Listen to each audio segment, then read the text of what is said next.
Okay, I would have loved to have let you hear more of that, but the technology failed, which was sort of why I was kicking and cursing and staring at the screen here for a little while.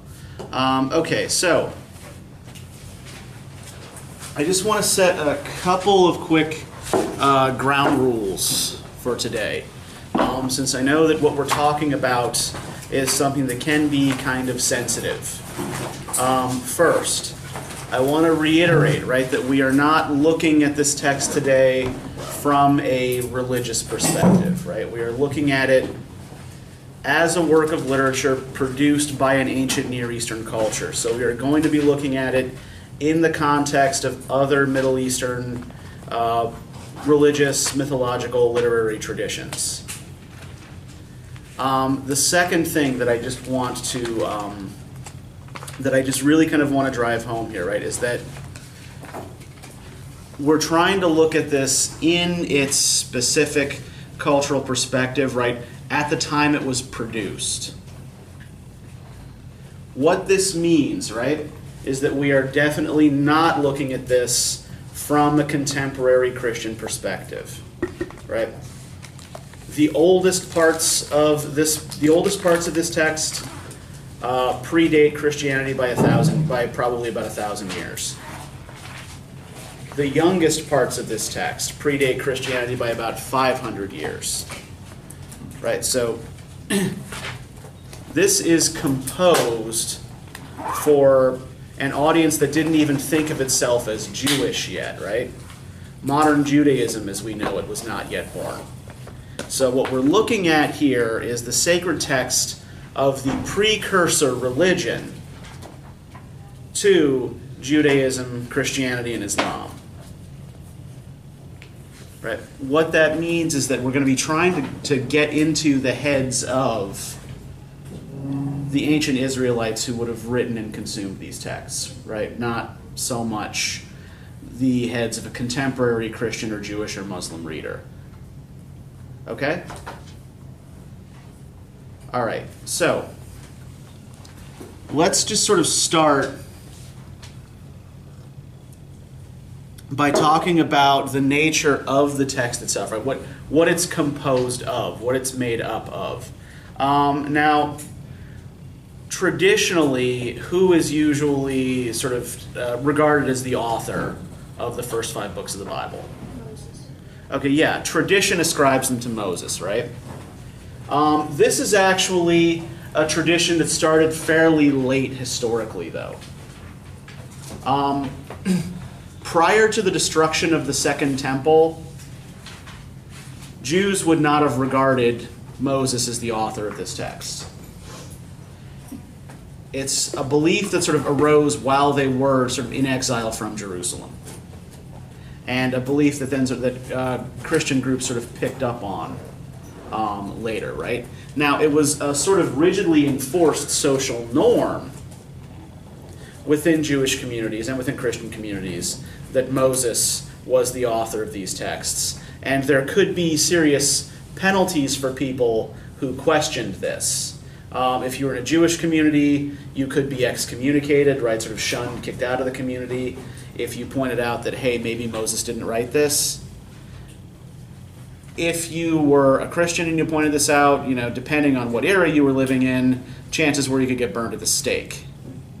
Right? Penalties for heresy were kind of harsh. But from the beginning, there have been a number of issues with the first 5 books, which Christians sometimes refer to as the Pentateuch, and Jews as the Torah. There are a number of clues in here that people have picked up on over the years that suggest that there's no possible way that Moses was the author of these books. First, let's just put this under a heading. Why can't Moses be the author?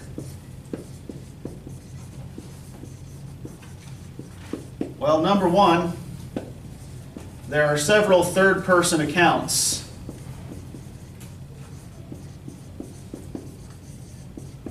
of the life, doings, and character of Moses. Related to this, there are phrases Moses likely wouldn't have used about himself. For example, at one point, bless you, in the book of Exodus, Moses is called the humblest man on earth. Now, if you call yourself the humblest man on earth, right, you have already negated that statement. Right? These are just, that's a relatively minor thing, though, right? There's the report at the end of the book of Numbers of Moses' death.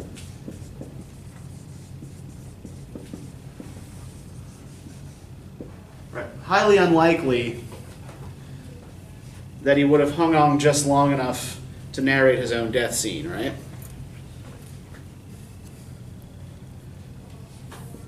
It's also full of anachronistic place names, right? Places called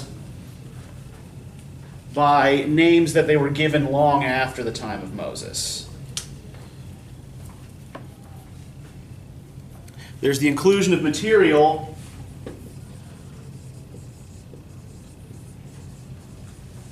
from after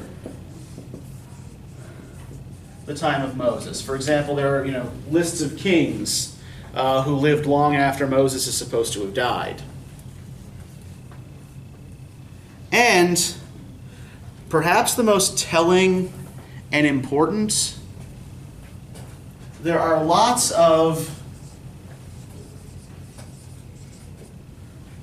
what scholars sometimes call doublets in the text.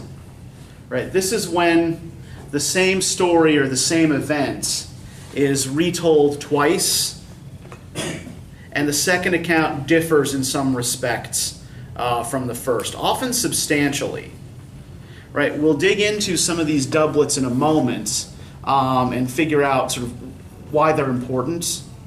But this is one of sort of the key clues, not only that Moses probably isn't the author, but that it's unlikely that any single person was.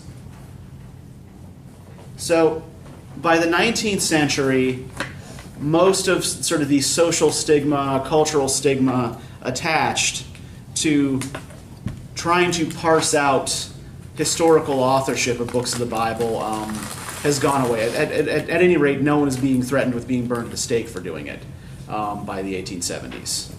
So, in 1878, a German scholar by the name of Julius Wellhausen,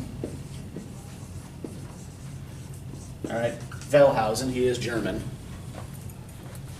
comes up with what scholars now refer to as the documentary hypothesis.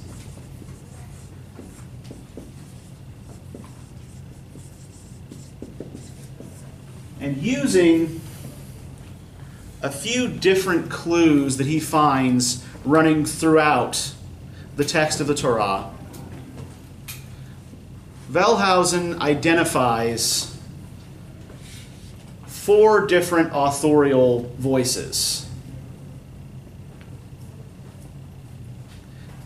that seem to come from different time periods and that often have very different concepts, both of what God is supposed to be like and the relationship between God and human beings.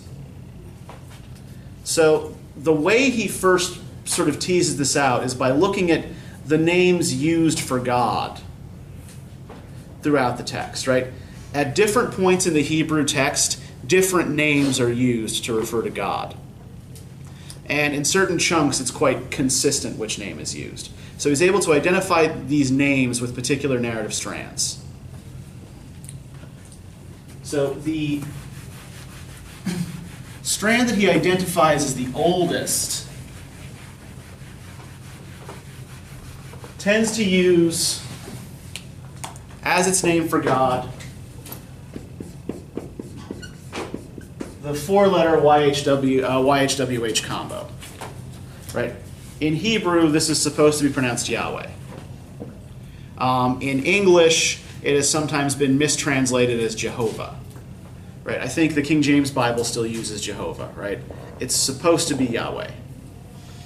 So this is the specific name that is assigned to the Israelite God.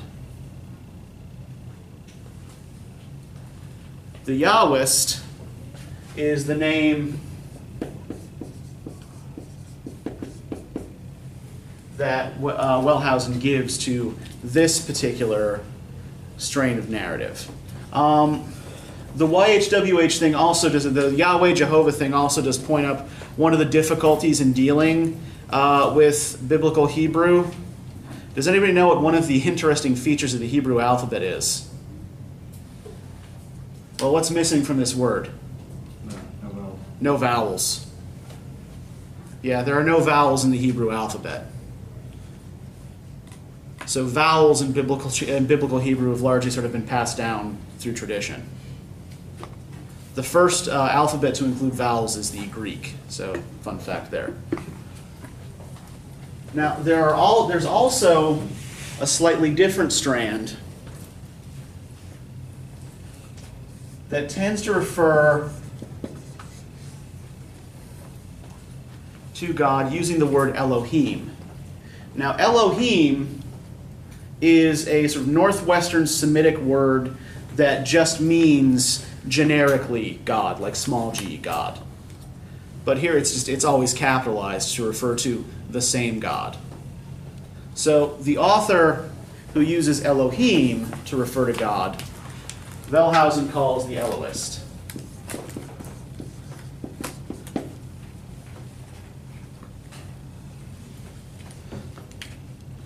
The book of Deuteronomy is the only book that seems to have been written by a single person, and Wellhausen can't find an analog for that person in the rest of the other four books. So that person he refers to simply as the Deuteronomist.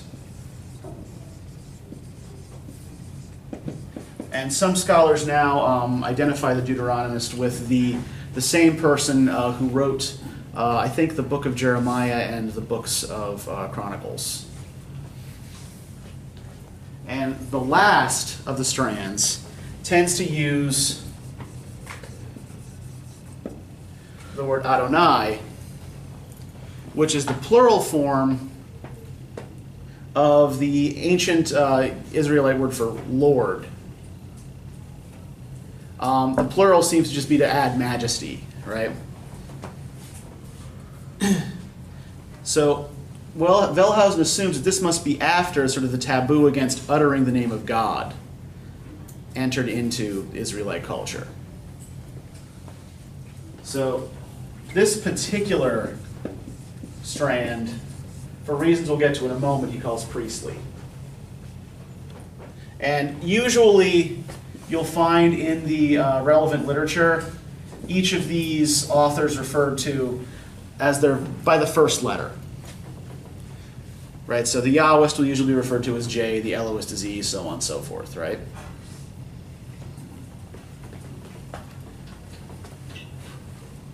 And the fact that each of these authors seems to be concerned with different things and have a slightly different image of God also helps us to date when the particular strands were written.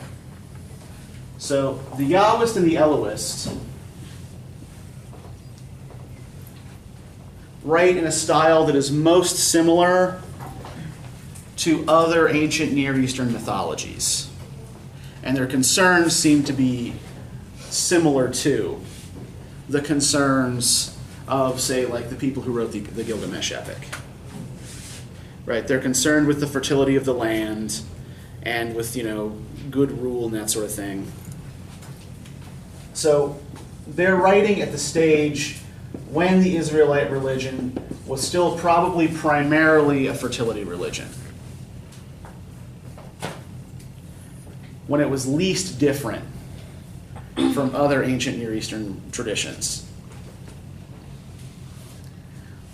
But the way they each conceptualize God is slightly different. For the Yahwist, God tends to to be very human-like. Right? He takes walks in the garden.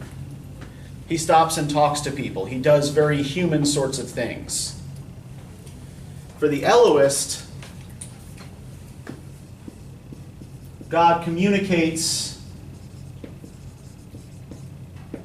through dreams or through angels. Right? Rarely directly contacts human beings. So if you are looking at a portion of the text where someone is having a face-to-face conversation with God, and God is behaving very much like a person, that probably comes from that Yahwist strand. If you are reading a portion where God sends a messenger to talk to somebody or sends dreams to somebody, like how many of you are familiar with the story of Joseph and his brothers? Okay, yeah, most of the Joseph and his brothers story is composed by the Elohist, right? Because Joseph is a great interpreter of dreams. Now, one thing you will also note is that they also have certain nationalistic sympathies, which suggests that these were composed after the original kingdom of Israel split into the north kingdom of Israel and the south kingdom of Judah. Right? The Yahwist tends to favor the tribes that made up the nation of Judah. The Elohist tends to elevate the tribes that made up the nation of Israel. So there's a nationalistic element to what they're doing as well. Now, how many of you are familiar with the book of Deuteronomy? Okay, a little bit, passing familiarity at least? Okay. So what is Deuteronomy mostly concerned with? Deuteronomy was like the history, kind of. I'm trying to remember. It's been a year since I've had to think about this. Okay, well, Leviticus is all about rules, right? Yeah. All these sort of long, arcane rules about what sorts of fabrics you can wear and what sorts of things you can eat, and how when your wife is having her period, you have to put her in a tent in your front yard, right? Many of these rules are no longer practical or fair. Numbers is about census taking, right? And, moving, okay, once we figure out exactly how many people we've got here in each tribe, right, then we move them all from the Sinai Peninsula into the Promised Land.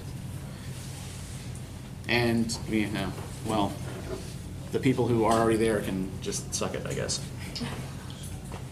And then Deuteronomy is a sort of warning to the kings of Israel about sinfulness, right? There's a second version of the Ten Commandments in Deuteronomy that is slightly different from the version of the Ten Commandments that is in the book of Exodus, right? This is one of those doublets. So the Deuteronomist seems to have been concerned mostly with spiritual purity and with ethics. And this is one of the reasons why they think the same person wrote Deuteronomy and the books of Chronicles. Because if you look at the book of Chronicles, right, it's always talking about, when it talks about whether a king was a good king or a bad king, it doesn't talk about his earthly rule, his earthly accomplishments, right? What it talks about is whether or not he upheld the covenant with God. It's not really concerned with how skilled a ruler he was. It's concerned with how godly a ruler he was. And history shows us that rulers who are not especially godly can be very effective, and rulers who are very godly can also be highly ineffective. Right? But the main concern of the Deuteronomist seems to be with the king's spiritual state rather than with anything to do with the work of administration. Now, the priestly strand seems to be concerned primarily with law and with ritual. This is the largest by a long shot. In particular, most of the books of Leviticus and Numbers are written by this author. So, Wellhausen and those who followed him assume that by the time the priestly strand was written, what we were looking at was an organized state religion that had evolved from this much earlier fertility-based faith.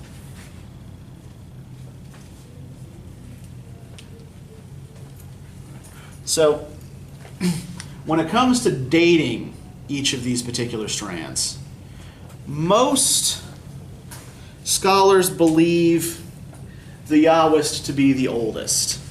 And they date the Yahwist anywhere between the 10th and 7th centuries BCE. There's a lot of dispute over how to date this. The Elohist is typically dated to the 8th century BCE. The Deuteronomist to the 6th, and the priestly to the 6th or the 5th. So any way we slice it, we're looking at very old material. And we're looking at a collection of old material that is sort of compiled and woven together over time. Wellhausen and some others also theorize a 5th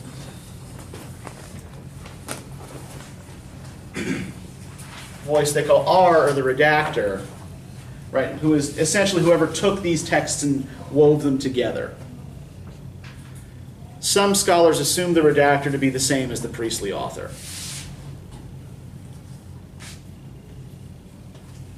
Not all agree. And Wellhausen's hypothesis, by the way, isn't the only one out there.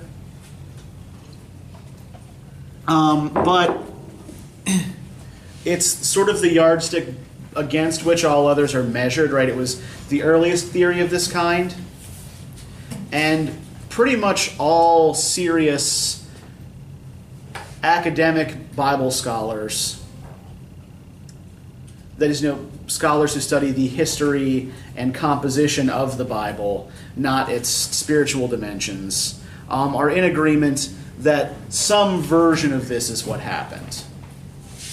Right? There's nobody serious who still supports a single author explanation. They dispute over the details. But if we start looking into the text itself, we can get some sense of how this works. So let's start with chapter 1, verse 1 here. Can I get a volunteer to start reading on page 158? When God began to create heaven and earth, Thank you. and the earth then was welter and waste, and darkness of the deep, and God spread covering over the waters, God said, "Let there be light," and there was light. And God saw the light, that it was good, and God divided the light from the darkness. And God called the light day, and the darkness he called night. And it was evening, and it was morning, first day. And God said, "Let there be a vault in the midst of the waters, and let it divide water from water." And God made the vault, and it divided the water beneath the vault from the water above the vault. And so it was. And God called the vault heavens, and it was evening, and it was morning, second day. And God said, "Let the waters under the heavens be gathered in one place, so that the dry land will appear." And so it was. And God called the dry land earth, and the gathering of the waters he called seas. And God saw that it was good. Okay, you can pause there. Thanks, Stacia. So, what does the action of creation seem to consist of here in chapter 1? What are the things we actually see God doing? Dividing. Speaking. Yeah. Everything is accomplished here through a speech act, right? I say this will be so, and it happens. No physical laboring needed. Just talking. That's enough to do it. And what is he doing in order to set up the universe here? Like, apart from speaking things into being, right? Is he actually creating from nothing? Well, he's like, It's already there, like he took Uh-huh. night and he divided it into night and into day. He took the water Yeah. and divided it. Yeah, he's not actually making a new thing, right? The base material is already there, right? We're told when God began to create heaven and the earth was then welter and waste, right? So it's, welter is like, kind of like amorphous ball of chaos, right? The point is that there's something there already. And in creating the universe, what he's really doing here, the work he's actually doing, is work of division and organization, right? Okay, this part goes over here now. This part goes over here. This part goes over here. And this is what I'm going to call them, right? I'm going to call you day. I'm going to call you night. Now, let's keep going. Let's go a little, let's pick it back up with, and God said, let the earth grow grass. Anybody? All right. And God said, let the earth grow grass, plants yielding seed of each kind and trees bearing fruit each kind, that has its seeds within it upon the earth. And so it was. And the earth put forth grass, plants yielding seed, and trees bearing fruit each kind. And God saw that it was good. And it was evening and it was morning, third day. And God said, let there be lights in the vaults of the heavens to divide the day from the night. And they shall be the signs for the fixed times and for days and years. And they shall be lights in the vault of the heavens to light up the earth. And so it was. And God made the two great lights, the great light for dominion of day, and the small light for dominion of night, and the stars. And God placed them in the vault of the heavens to light up the earth, and to have dominion over day and night, and to divide the light from the darkness. And God saw that it was good, and it was evening, and it was morning, fourth day. And God said, let the waters swarm with the swarm of living creatures, and let fowl fly over the earth across the vault of the heavens. And God created the great sea monsters and every living creature that crawls, which the water had swarmed forth of each kind, and the wicked fowl of each kind. And God saw that it was good. And God blessed them, saying, be fruitful and multiply, and fill the water in the sea, and let the fowl multiply in the earth. And it was evening, and it was morning, fifth day. And God said, let the earth bring forth living creatures of each kind, cattle and crawling things, and wild beasts of each kind. And so it was. And God made wild beasts of each kind, and cattle of every kind, and all crawling things from the ground of each kind. And God saw that it was good. And God said, let us make a human in our image, by our likeness, to hold sway over the fish of the sea, and the fowl of the heavens, and the cattle, and the wild beasts, and all the crawling things that crawl upon the earth. And God created the human in his image. In the image of God he created him. Male and female he created them. And God blessed them, and God said to them, be fruitful and multiply, and fill the earth and conquer it, and hold sway over the fish of the sea, and the fowl of the heavens, and every beast that crawls upon the earth. And God said, look, I have given you every seed-bearing plant on the face of all the earth, and every tree that has fruit-bearing seed. Yours they will be for food, and to all the beasts of the earth, and to all the fowl of the heavens, and to all that crawls on the earth, which has the breath of life within it, the green plants for food. And so it was.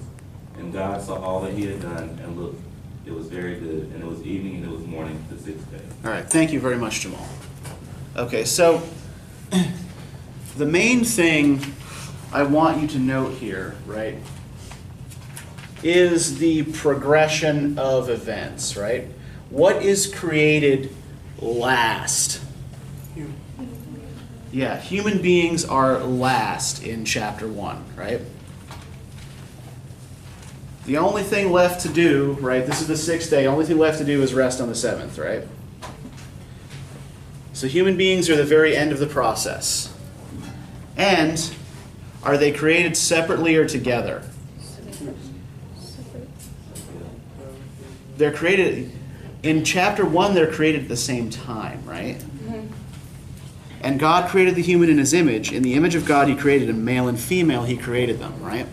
Man and woman, together at the same time. Now, if we look at chapter 2, things proceed rather differently.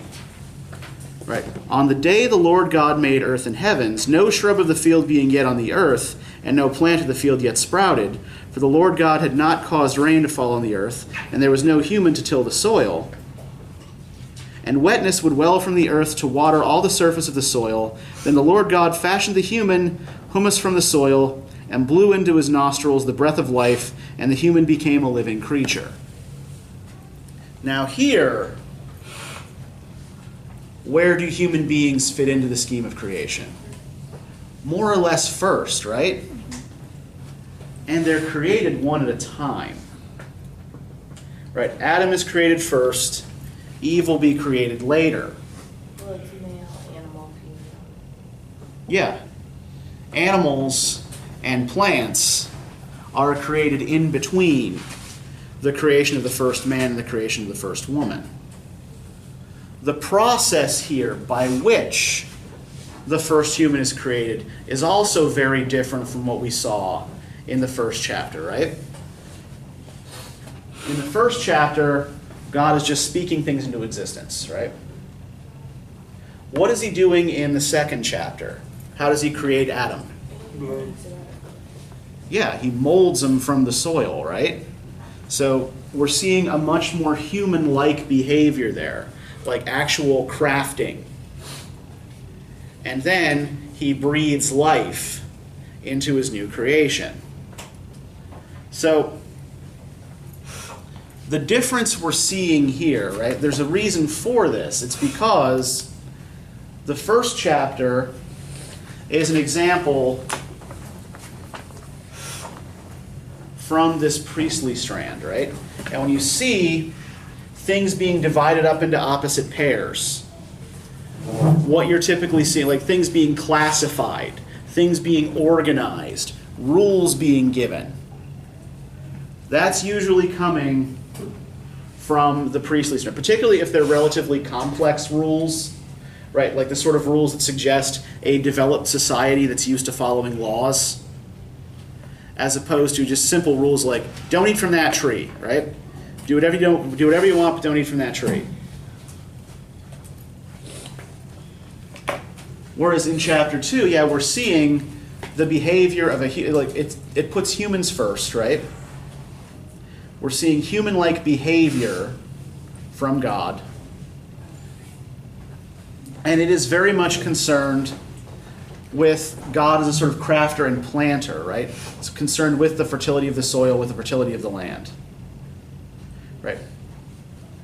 It talks about the rivers that run through Eden, right? It talks about how, God has not yet caused the earth has not yet caused the rains to come. Right? There's all kinds of fertility stuff in here.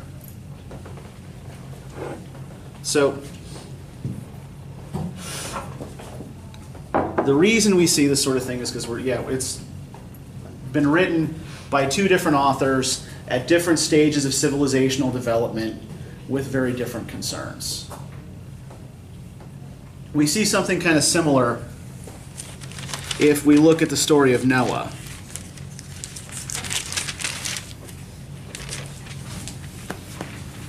Right, if we look on page 163,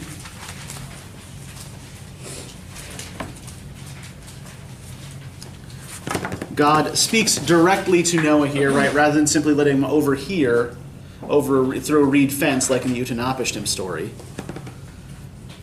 Right, as for me, I am about to bring the flood, water upon the earth, to destroy all flesh that has within it the breath of life from under the heavens. Everything on the earth shall perish, and I will set up my covenant with you, and you shall enter the ark, you and your sons and your wife and the wives of your sons with you.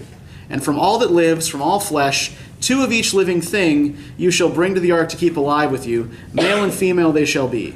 From the fowl of each kind and from the cattle of each kind, and from all that crawls on the earth and of each kind, 2 of each thing shall come to you to be kept alive. As for you, take you from every food that is eaten and store it by you, to serve for you, and for them it's as food. And this Noah did, as all that God commanded him, so he did. But then when the next verse starts, And the Lord said to Noah, Come into the ark, you and all your household, for it is you I have seen righteous before me in this generation. Of every clean animal take you 7 pairs, each with its mate, and of every animal that is not clean, 1 pair, each with its mate. So, in the first verse that we read, it's take 2 of everything, right? Here, it's take 7 pairs of every clean animal, right? That is, every animal that is suitable for eating and for sacrifice. And 1 pair of each unclean animal. So what's happened in the intervening years between these 2 different versions being written? The concept of clean and unclean animals had to arise, Exactly, yeah. which means there had to be some form of organized religion on top. Yes. The bits about 7 pairs of clean and 1 pair of unclean come from this priestly strand. Right, that's very much concerned with rules and with ritual cleanliness. Is there any relevance to the fact that it's 7 pairs? That I couldn't tell you.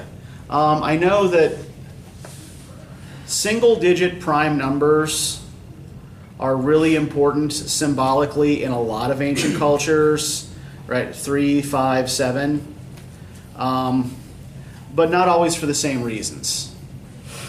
And so, yeah, I couldn't tell you why 7 here exactly, but there you go. 7 clean, 1 unclean. Yeah, Chris. It was considered the number of perfection to them. Okay, yeah. Yeah, 7 is the... Oh, all right. Do you know why it's considered the number of perfection? Like what the logic behind that was? Not specifically. Okay. They used it over and over.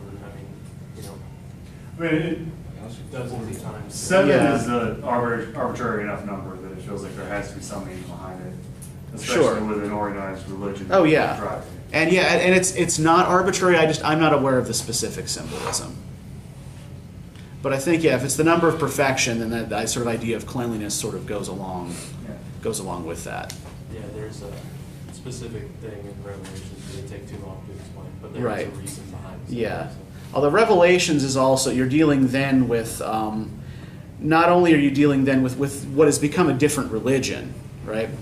This is not composed by people of any concept of Christ or of Christianity. And Revelation also shows a great deal of Greek influence, which would not have been the case for the authors of Genesis. In fact, they would have tried to consciously avoid outside cultural influences, particularly those of their polytheistic neighbors. In fact, that's actually sort of an interesting point there. Like, one of the reasons why the ancient religious texts of the Israelites are written in prose and not in verse is to dissociate them from the pagan form of the epic, right? So that people wouldn't confuse it with things like Gilgamesh or with the Enuma Elish. But that's just a little side note. But yeah, so we see in the Noah story this kind of doubling as well. We also see contradictory accounts as to how long the flood lasts, right? It's 40 days and 40 nights, or it's 150 days and 150 nights. Right? So I think we get the basic point here, right? But there are certain concerns that all 4 of the authors seem to share. There are certain places where these particular concerns match up in interesting ways. Now, to go back to, this is going to relate back to some things that we talked about last time. Let's go to the story of Cain and Abel on page 161. Can I get a volunteer to start reading from the start of verse 4, "And the human knew Eve." And the human knew Eve, Thank you. his woman, and she conceived and bore Cain. And she said, I have gotten me a man with the Lord. And she bore as well his brother Abel. And Abel became a herder of sheep, while Cain was a tiller of the soil. And it happened in the course of time that Cain brought from the fruit of the soil an offering to the Lord. And Abel too had brought from the choice firstlings of his flock, and the Lord regarded Abel and his offering, but he did not regard Cain and his offering. And Cain was very incensed, and his face fell. And the Lord said to Cain, why are you incensed, and why is your face fallen? For whether you offer well or whether you do not, at the tent flap sin crouches, and from you it is longing, but you will rule over it. Okay, stop there for a moment. Why is Cain's sacrifice refused?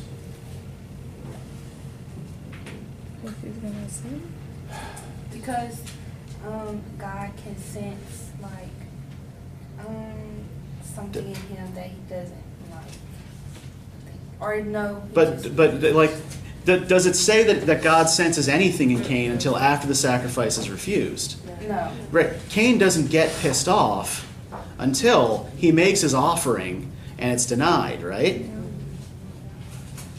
Yeah, Larry. So essentially, God had a preference for Abel just on a whim.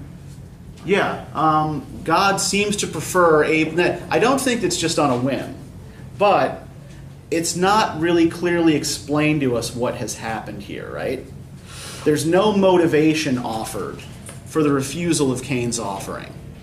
I think we can get somewhere here, though, if we look at the differences in the occupations of these two men.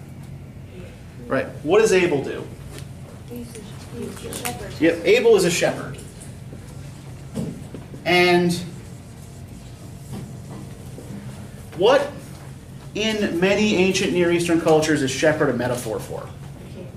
The shepherd is the king, yes. The king is the shepherd of the people. Now, shepherds would be particularly honored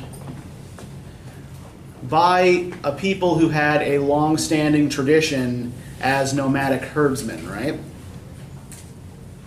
Remember, we're getting back to the origins of the Israelites here.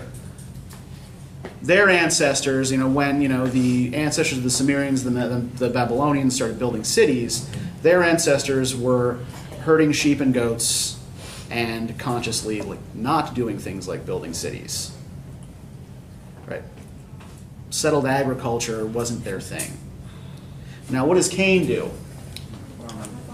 Cain is a farmer, yeah. Now, in terms of actual amount of labor and knowledge involved, what's more difficult, farming or sheep herding? Farming is a lot more difficult, right? Farming is a lot more work. Herding sheep are pretty dumb. If you've got a good dog who can keep the sheep in line, if you can protect your sheep from dangerous predators, then you're pretty much golden. But a farmer gets up at the ass crack of dawn, goes out, tills, plows, sows, reaps, does all those sorts of things, and has to know what to plant when, right? There's a lot more that goes into farming. And it's much more, it requires much, even at a very low level, requires much more technological sophistication as well. Now, why might Cain's profession, farmer, be what's working against him here? Because it would have been, because it ties back to the tree of knowledge. Okay. If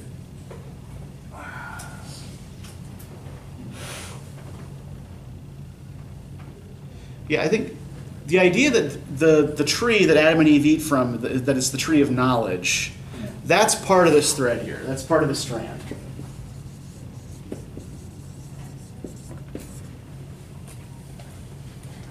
What's their punishment? They're kicked out of the garden. Well, actually, wasn't Adam cursed to have to till the soil? yeah. Farming is a curse. Farming is the result of God's curse, right? Now, before they're expelled from the garden, which is actually not something, which is a direct consequence of eating the tree of knowledge, but that's not actually their punishment. The way the text is phrased, God kicks them out of the garden because he's afraid that they will then aspire to his knowledge. God So it's a defensive, pardon? So God basically wants to keep them stupid. Yeah, or innocent. Anyway, let's say innocent. So yeah, kicking them out of the garden is regarded as a defensive measure. It's not the first time we'll see this sort of. It's not the last time we'll see this sort of thing either. And yeah, the curse that's laid upon Adam, right on page 161. Cursed be the soil for your sake. With pangs shall you eat from it all the days of your life. Thorn and thistle shall it sprout for you, and you shall eat the plants of the field. By the sweat of your brow shall you eat bread, till you return to the soil from where you were taken. For dust you are, and to dust you shall return. So, what Cain does, he does because human beings have been cursed. But does he know that? It's not his fault, right? Yeah. He had nothing to do with it. But whether he knows it or not, right? This is actually one of the interesting features of biblical narrative generally is that almost all action is expressed through dialogue, and character motivations are rarely given. Right? People just declare things and then do them. Rarely is it explained why people do things, particularly when it comes to the actions of God.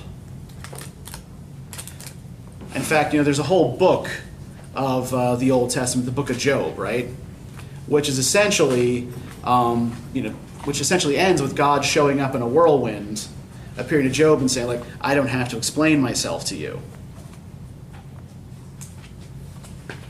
So, you're rarely going to find motive explained, in the Old Testament in particular. The New Testament belongs actually to a different literary tradition, and so things are quite different there. Yes? What translation is this? This translation is done by a guy by the name of Robert Alter. Alter is one of the leading scholars of the Bible as a literary document. And in fact, if you're interested in pursuing any of this any further, he wrote a very influential book called The Art of Biblical Narrative.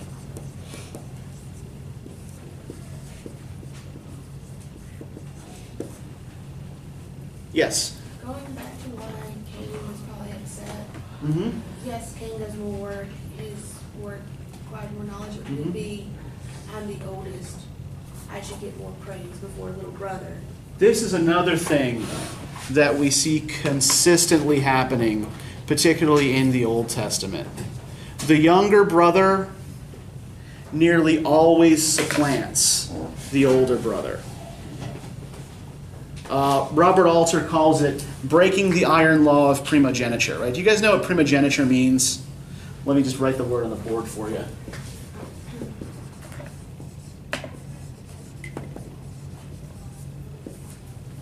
Primogeniture. Imagine succession is firstborn. Yes. All that is. Yes. Primogeniture means the firstborn son inherits the father's estate, right? And title and all that comes with that. That almost never happens in the Hebrew Bible. The younger son almost always ends up on top, whether through trickery, like in the story of Jacob, or sort of, through reasons we are not privy to in the story of Cain and Abel. The younger son is nearly always preferred. And maybe this speaks to the ancient nation of Israel seeing itself as a tiny underdog surrounded by stronger neighbors. Maybe it was sort of a direct shot at the inheritance practices of neighboring kingdoms. It's very. But that's... Go ahead. Almost every other origin story I've read for every other culture, civilization is always considered to be the best thing possible. Yeah. Except for this one. Civilization is a bad thing here. And when we get into Cain's kids, who get Exactly, more and more yes. civilized. Civilization is a kind of Force punishment. force. Civilization is what brings on the flood. Now, I don't know that I read anything from another nomadic culture. Nomadic cultures don't Mhm. write books. It's relatively rare, yeah. I wonder. I wonder if What this has to do with their sort of roots yeah. as living as I nomads. wonder if I had read like the origin myth for I don't know, the Mongols, would there still be Right. a similar vein? Yeah, Chris. You know, you mentioned like how there's a lot of like lack in explanation for Mhm. certain things that happen, and obviously, you know, language barriers. We don't have certain words that they have, and so there's so many different Mhm. translations. Like a lot of translations say something, verse 6, like the Lord said to Cain, "Why are you hungry and why is your face fallen? If you Mhm. do well, will you not be accepted? And if you do not do well, sin is crouching at the door. Its desires for you, but you must rule over it." So it Mhm. infers that he didn't do well. So the general consensus is that he didn't bring the best of his crop. And then the same thing for the Well, actually, what it says here, right, for whether you offer well or whether you do not, it doesn't say anything about whether he actually offered well this time, right? It says whether you offer well or whether you do not. I think different translations also say he did it arrogantly. there's- Like he was like, Mhm. what I did. And what Alter's translation is more or less direct problem from the is biblical that Hebrew. A lot of the other translations, the King James, actually King James is the only other version of the Bible I know. But a lot of those were done specifically for religious purposes. So Well, there's a and- really high risk of the translator. And they're also often done, a lot of later translations are not done directly from the Hebrew either. They're done from Latin or Greek translations of the Hebrew. So oftentimes when we're looking at English translations of ancient Hebrew texts, what we're looking at is really a kind of like third or fourth generation removed from the original. And I think one of the benefits of the Alter translation is that he is still very, very close to that, the original biblical Hebrew. And we do know quite a lot more about ancient Hebrew than we do about most of its contemporary languages, in large part because it was kept alive as a ritual language for so long. I would still argue that particular phrase does not necessarily suggest that there was anything wrong in Cain himself before he made the offering. God is sort of offering him a sort of like, look, whether you offer well, whether you don't, right? That's not up to you, that's up to me. Just don't get pissed about it, because danger is lurking around the corner for you. Right. What it is not a comment so much about Cain's offering it as a warning about his potential response, right? And if we look at what Cain's fate is, right? He's cursed to be a restless wanderer. And then yet what does he do? Well, he leaves, but does he remain wandering for the rest of his life? He builds a city, yes. He goes out and he builds a city.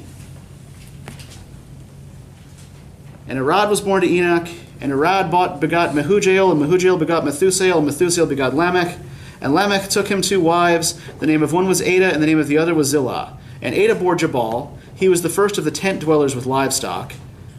And his brother's name was Jubal. He was the first of all who play upon the flute and pipe. As for Zillah, she bore Tubal-Cain, who forged every tool of copper and iron. That is what I don't understand. Pardon? I don't understand how those other people, but it never said those other people. Yeah, that is another thorny problem that people have long dealt with. It's like, okay, where did these other people come from? Yeah. And a These whole people other that Cain and his younger brother Seth then marry, right? Yeah, and all of these other people to found this city, right? Yeah. I mean, because it's all believed everyone came from Adam and Eve. And then their children came together and so on and so forth. Right, There was a lot of but incest. could not have done so in enough numbers to found a city, right? Yeah. Yeah. issue with it in the beginning where it directly talks about other gods and the sons of other gods with the Nephilim. Okay, the thing about what's going on with the whole Nephilim thing, right? This is just a tiny little bit here, but this is actually one of the clearest nods to other mythological systems that we see in the book of Genesis. Page 163, and it happened as humankind began to multiply over the earth, and daughters were born to them, that the sons of God saw that the daughters of man were comely, and they took themselves wives however they chose. And the Lord said, My breath shall not abide in the human forever, for he is but flesh. Let his days be 120 years. The Nephilim were then on the earth, and afterward as well, the sons of God having come to bed with the daughters of man who bore them children. They are the heroes of yore, the men of renown. So what these Nephilim are, right, the sons of heaven mating with the daughters of earth and producing these semi-divine children, yeah, these are demigods. Gilgamesh would be this sort of character. Right, Achilles. Right, characters from mythology who are half man and half god, right? That's what they're talking about. Like, there used to be men who were half divine, men who were half angel walking the earth, right? Those other gods are reclassified here as sort of fallen angels. Angels who were tempted by the daughters of men. But yeah, their offspring become sort of these mighty heroes. And we see the presence of these mighty heroes on the earth, the presence of these superpowered mortals, as another reason for God to place limits on human beings, right? We saw in the garden, it's like, okay, they ate the fruit of the tree of knowledge. If they also eat the fruit of the tree of life, they become immortal. And then where does that leave me? Out of the garden. When the sons of heaven mate with the daughters of earth and produce these sort of godly offspring, he's like, okay, I have to place a limit now on human life. Right? Human beings can no longer live longer than 120 years. And so a lot of these tales do involve the placing of particular limits on people. Limit our lifespans, limit our knowledge. Limit our ability to cooperate. If we look at the Tower of Babel story, page 167. And all the earth was one language, one set of words. And it happened as they journeyed from the east that they found a valley in the land of Shinar and settled there. And they said to each other, Come, let us bake bricks and burn them hard. And the bricks served them as stone, and bitumen served them as mortar. And they said, Come, let us build a city and a tower with its top in the heavens, that we may make us a name, lest we be scattered over all the earth. And the Lord came down to see the city and the tower that the human creatures had built. And the Lord said, As one people with one language for all, if this is what they have begun to do, now nothing they plot to do will elude them. Come, let us go down and baffle their language so that they will not understand each other's language. And the Lord scattered them from there over all the earth, and they left off building the city. Therefore it is called Babel, for there the Lord made the language of all the earth Babel. And from there the Lord scattered them over all the earth. So we see two things at work here, right? On the one hand, we see that same kind of distrust of city building. But what else is happening here that follows along with particular themes we've been discussing? Preventing humans from reaching divinity. Yeah, human beings, if left to their own devices, right? They were made in God's image, and without limits placed on them, can themselves aspire to divinity. And so, those destructive tendencies have to be stopped, right? By placing limits on what human beings are able to do, right? So, you stop individual human beings by keeping them away from the tree of life, by limiting their lifespan. You stop groups of human beings from attaining divinity by foiling their ability to communicate and cooperate with each other, right? By making it so that they no longer understand the same languages. And then they have to abandon their project of building this great big tower into the heavens. Right, so that kills two birds with one stone, right? It stops human beings from aspiring to divinity, and it stops unnecessary civilizing activity. Right, because the civilizing activity is nearly always associated with that cursed strain of humanity, right? Now, the other thing about farming activity, agricultural activity, civilizing activity being cursed, one theory about all this is that farmers, builders, crafters are seen as, on a certain level, usurping the prerogatives of God. If we look at the first two chapters of Genesis, who is it that makes everything grow, who brings everything forth from the earth? Yeah, God does it, right? In Genesis chapter 1, he wills it. In Genesis chapter 2, he sends the rains and makes it happen. Right? Either way, it's God's action in both versions of the story. It's just accomplished in a different order through different means. Now, a farmer takes it upon himself to bring things forth out of the earth. How arrogant. What's that? I said, how arrogant. I know.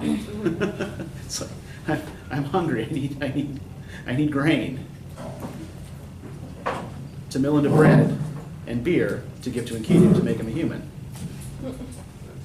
But yeah, no, farming as this kind of base level civilizational activity could be viewed again as taking away for yourself, arrogating to yourself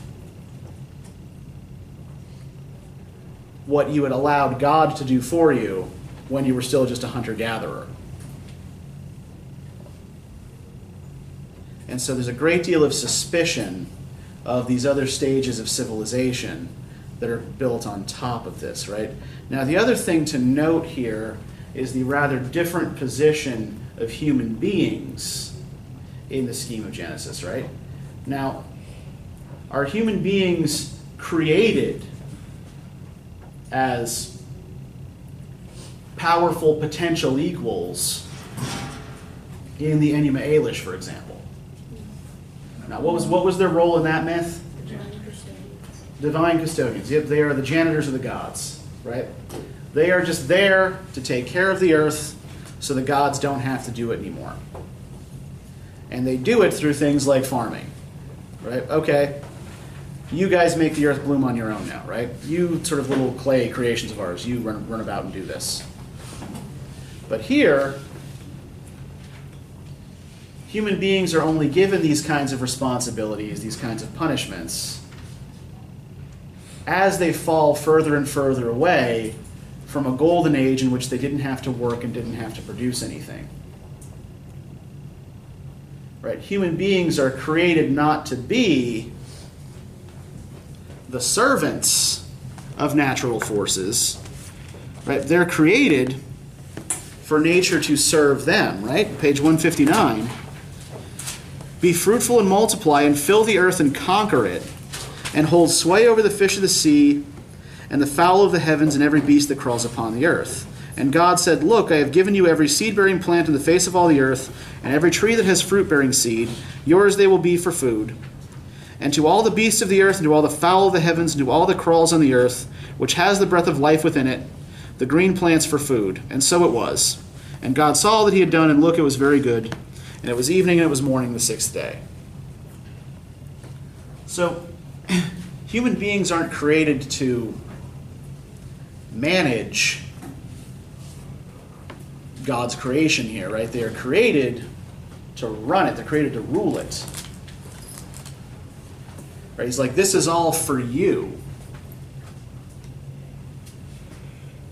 And by eating from the tree of knowledge, they spurn the gift, right? Because they'd like to know better for themselves. This is actually just a minor point, but one that I feel like I need to make. The serpents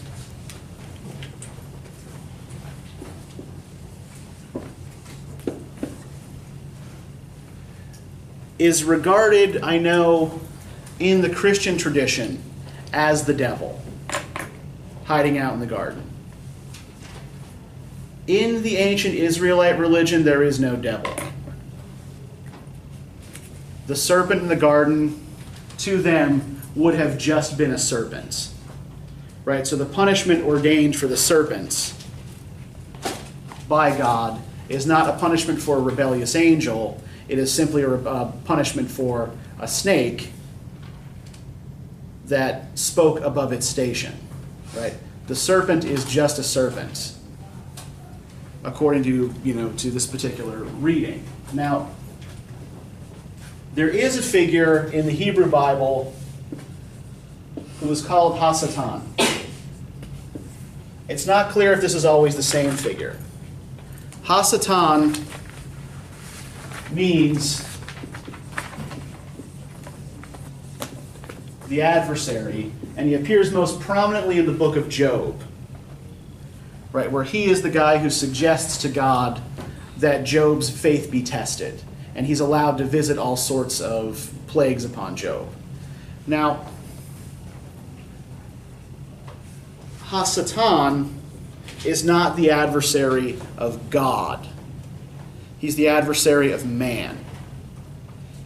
He works for God and is only allowed to do what God will let him do. His function is more a kind of divine prosecutor. Right?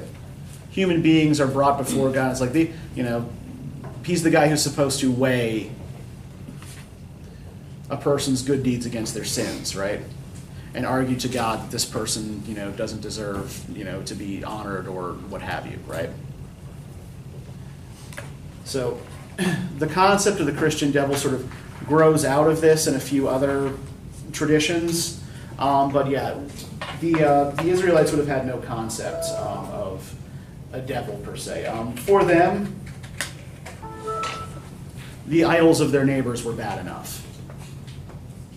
Yes? So would that go back to where, with the others that we were talking about, to where there was no, heaven or hell, there just was the afterlife and everyone got the same treatment? Yeah, and it's not entirely, the funny thing is, it's not entirely clear the extent to which the Israelites actually believed in an afterlife.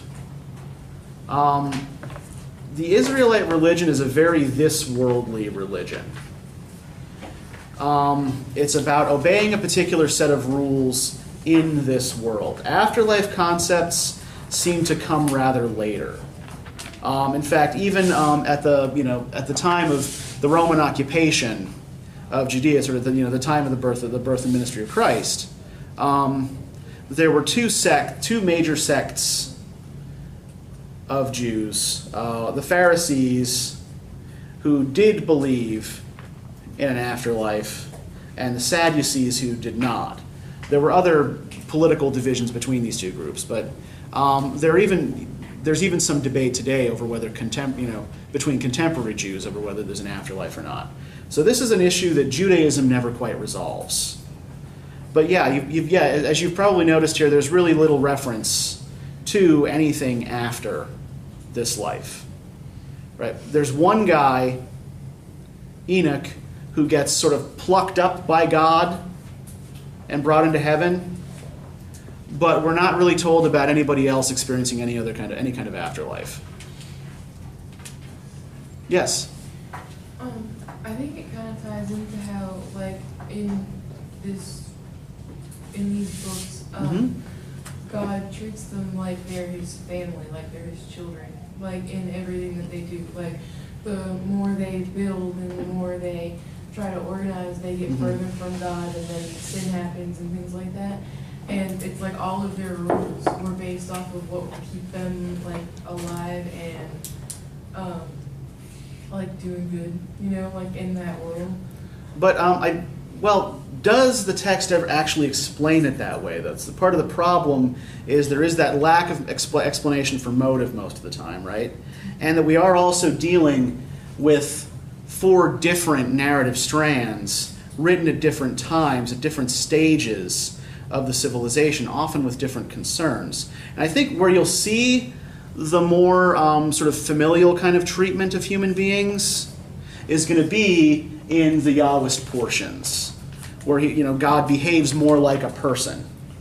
Whereas in the priestly portions, God behaves more like a distant being that is removed from human life and human concerns, right? He's just this powerful voice that speaks things into being. So it's hard to discern a consistent attitude of God towards human beings in this text because the concept of God changes throughout and over time. If that makes sense. All right. Does anybody have any other questions? We're about out of time. Okay, so we're going to be looking at the Odyssey next time at books 6 through 8.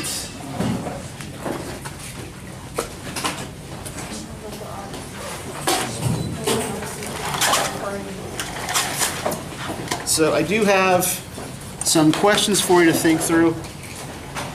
And by the way, if any of you, I know I gave you the name of the altar book. If any of you are interested on sort of the historical unpacking of this sort of thing as well, there's a good book by Richard Elliott Friedman.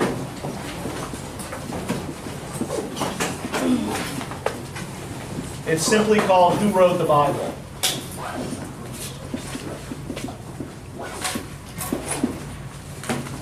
And I know that it is available, if not in our library, then through the consortium.